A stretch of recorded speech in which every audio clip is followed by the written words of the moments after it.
Hi,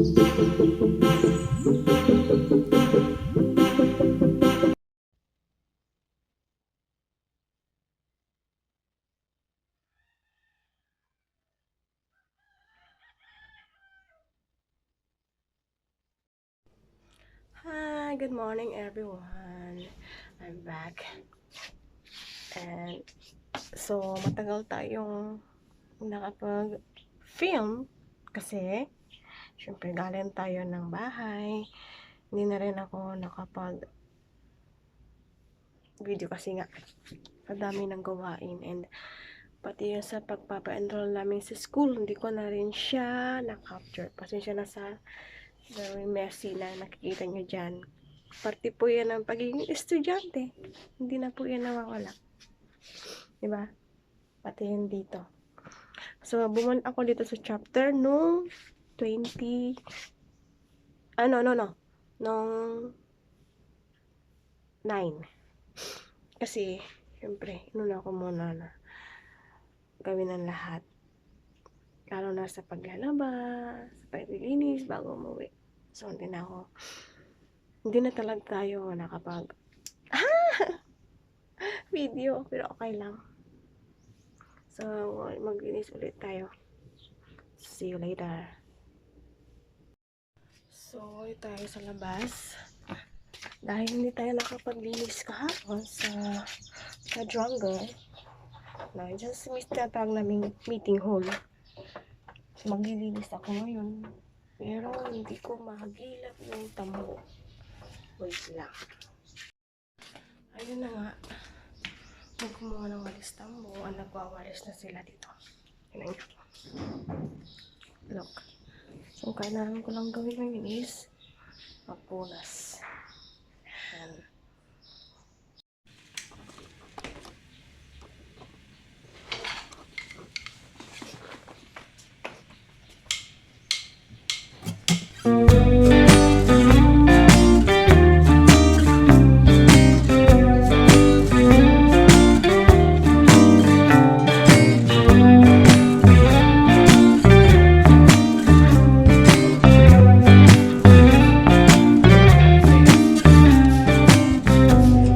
Yes, you're really good at saying what you mean. Suppress my feelings, 'cause I know what's best for me. Feel short of confidence, my hands begin to shake. I thought I knew you, but I barely knew your name. Porcelain stuck to your teeth, you got everything, and I can't believe how I've been let down again and again and again. And I'm paranoid, it's under my skin. I got careless eyes to let you back in. Why do I do this again and again and again?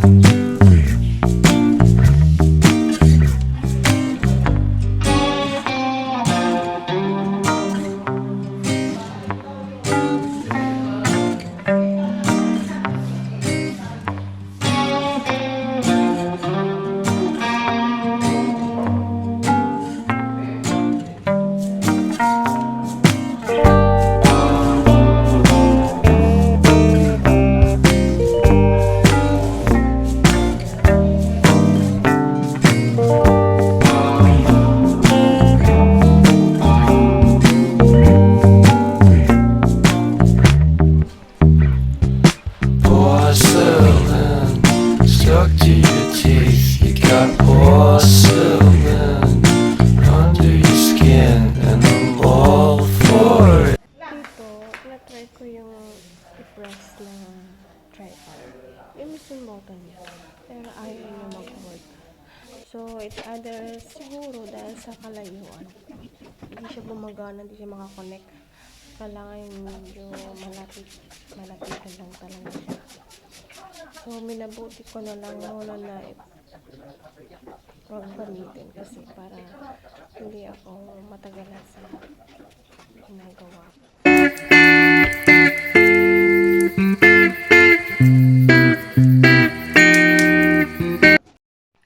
So guys, pahinga muna tayo.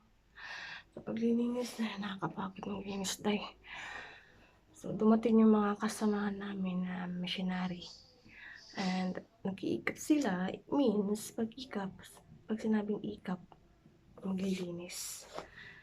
And so every second Sunday, pupunta sila dito. Second Sunday and second week on Saturday. Nag-iikap sila dito. Tulad ngayon. So, hindi ko lang kaya may papakita sa kanila kasi alam mo na, medyo pero try natin mamaya. Baka gusto din nila, di ba, mag-join sa video natin. So, yun na nga. Kailangan natin ulit maglinis. Hindi, magluto pala. So, pero depende pa. Kaya wala pa namang sinasabi kung ilan ang iluluto. So, hintayin ko na makausap si nanay. Pero, for the meantime, is pahinga muna. So, see you later. And, may natanggap pala tayo na parang Christmas gift na rin. Galing sa president namin. Ito. That's with wallet. May naman siyang 200 pesos. And, thank you na rin. Thank you. Kasi, syempre, hindi ko na ipapakita. Dagdag siya pamasahe natin.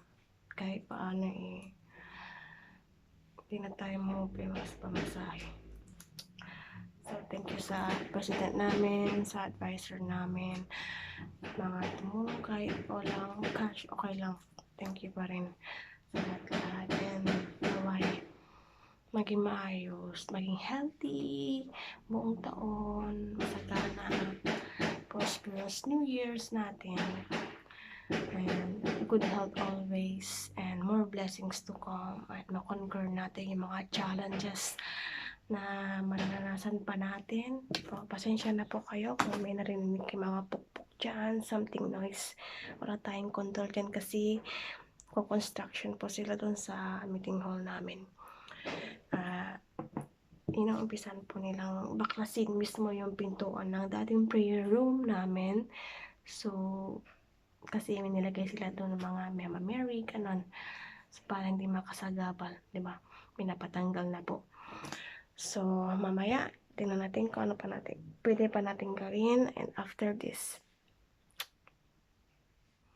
so, gumawa pala ako ng, nag-update ako sa sarili ko. Wala, pa, 2014 pa po after ng, namin, semester namin. Yung lesson plan, kasi ito alam ko, ituturo sa amin yun. So, nung advanced reading ako, ay nagsulat ako, yan, tungkol sa lesson plan, kasi, syempre, kailangan natin mag-advanced reading, gawin natin to, para di na tayo mahirapan sa mismong actual, diba? Dahil third year na tayo, second sem, so, I think it's time to read or something study. And then, meron para dyan na still 8 subjects pa rin kami. Madami, assessment 2, history, research. Oh my goodness, parang nilang isipin, no? Pero, well, we have to face the fact that teacher tayo soon. Yun ang magiging profession natin. Kailangan natin i-face yung mga trials and errors. Kasi, siyempre, bilang gusto ko rin maging teacher. Gusto ko din maging educator. Pero alam nyo, one of the best na kayang gawin or kailangang i-improve natin bilang educator is about patience, ba? Pasensya, pangunawa as a teacher sa mga learners natin kasi iba't iba yung ways nila to cope and acquire those knowledge, ba? Iba't ibang paraan sila para mas matuto sila sa mga knowledge na marireceive nila through their educators, di ba? So, yun, isa sa mga kailangan kong i-practice, more practice is patience. Kasi syempre, ayoko naman na pagdating sa observation or actual demo or something internship na yan, eh, madami at tayong maririnig na something sa mga natin, advices natin, advisors natin, di ba? Pagdating sa pasensya, alam kong kulang ako, pero nami-maintain ko yan. Kailangan ko i-maintain yan. Kaya natin i-practice yan. Tapos, yung knowledge din, kailangan concrete, napaka-konkreto ng mga nalalaman natin para adapt din ng mga learners natin. And soon, yes, I know, ma-achieve ko rin yan. So, kailangan ko ulit basahin to kasi madami siyang information. Madami siyang information dito. So, may makita kasi medyo siya, against the light kasi, alam niyo na. So, ayan, practice, provided guidance, present new content. Yun. And see you later again.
Akala ko kung ano yung, akala ko kung ano yung, narinig ko.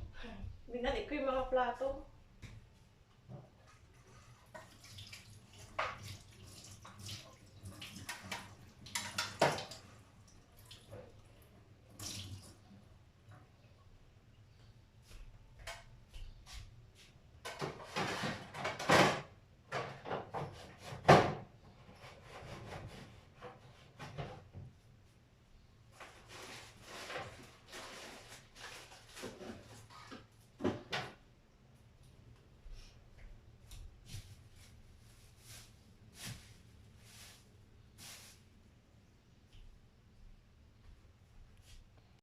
So, hi again, before tayo magpaalam, di ba? So, na-insert ko po dyan yung video ni kuya ko na gumagawa po siya ginagawa niya po yung work niya sa panibago niyang employer. So, bakit nga ba siya nagkaroon ng panibagong employer? Kasi, pag 2024, so, December, I don't know the exact date, na nag-resign siya sa previous work niya kasi yung employer niya is isa sa mga reason kung bakit nag-resign siya is yung employer niya is masyado ng toxic. O, alam mo na, pag toxic yung usapan, di ba? Pag sa employer, masyado ng ano-ano yun nasasabi na hindi maganda sa kanyang employee, di ba? Masyado na masakit at hindi na nakayanan ng mentally ni kuya ko, di ba? So, mahirap maki-collaboration, lalo na mismong manager mo na pinagmumura ka, something ito, ganyan, na hindi siya appropriate na dapat sabihin, pero nasasabi mo, diba? So, matagal na tiniis ni kuya na magbag sa kanya. So, supposed to be, November sana is nakapag-resign na siya, nakauwi na siya, pero dahil hindi siya kayang bitawan, dahil una, ang hirap hanapan. Mahirap maghanap ng katulad ni kuya na professionals and kayang i-handle yung mga clients nila. So yun, kung tatanungin nyo kung ano yung work ni kuya ko, sila po yung nag-ano sa mga outlet, sa mga malls, diba? So yung ano nila ngayon, yung work niya sa Pasig. So, stay-in siya doon. And then, matagal din siya, 10 years. More than 10 years yata. Ganon. I'm not sure. So, bakit nga ba siya umalis? Kasi nga, yun, toxic. And, di naman niya siguro tinatasan. So, continue tayo kasi biglang napastop ako kasi dumating si nanay. Tapos may tinanong siya. So yun, November pa sana nga, di ba? Mabalik-balik na ba ako? Pasensya na. And, nagpa-psychiatrist si kuya ko ng ilang buwan. Gastos din niya yun. Hindi yung sagot ng employer niya. Siyempre, personal. Kaya, so, napapa-stop ako talaga kapag may biglang dumadating kasi nahiyaan naman ako magkwento-kwento sa harap ng camera. Baka sabihin, sino usap ito? Alam mo naman, di ba? YouTuber tayo. So, yan. So, thank you po sa pakikinig and panonood. And have a great day ahead to all of you. And God bless to all of us. Thank you for listening again. And this is Karen. Please like, subscribe, and comment. And if you want suggestions or anything to say that you can share to all of us, thank you. Bye-bye.